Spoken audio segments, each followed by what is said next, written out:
এবার আমি ফিরে যাব হোটেলে।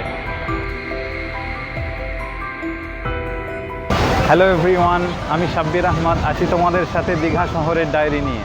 আজ সোমবার 21শে এপ্রিল 2025। এই মুহূর্তে আমি আছি নিউ দীঘা সমুদ্রের তীরে, আর এখন সময় সকাল 8:44। সকাল সকাল ব্রেকফাস্ট করে বার হয়ে পড়েছি সমুদ্রের হাওয়া খেতে।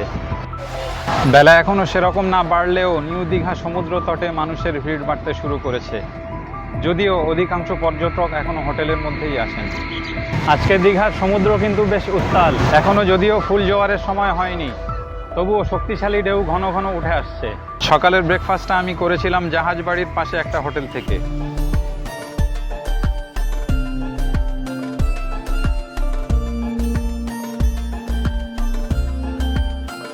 ব্রেকফাস্টে নিয়েছিলাম লুচি আর ঘুগনি।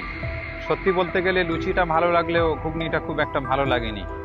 5টা লুচি আর ঘুগনি দিয়ে দাম নিয়েছিল 30 টাকা। এখানে পরে এক্সট্রা ঘুগনি চাইলে দেওয়া হয়, আর এজন্য কোনো টাকা নেয় না। সকাল থেকে এখনও অবধি চা খাওয়া হয়নি, তাই চলো কাছাকাছি কোনো দোকান থেকে চা খাওয়া যাক। মতি লজের পাশে এই দোকানটা থেকে 1 কাপ চা নিলাম, দাম নিল 10 টাকা। এই দোকানের চাটা কিন্তু বেশ ভালো, খুব সুন্দর করেছে চাটা। আর এই সুন্দর চায়ে আমি যতক্ষণ চুমুক দিই, তোমরা আনন্দ নাও দীঘা বিচের অপূর্ব কিছু দৃশ্যের।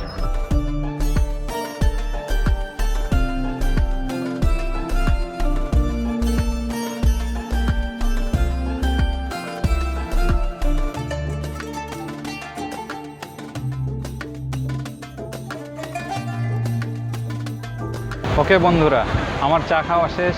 এবার আমি ফিরে যাব হোটেলে।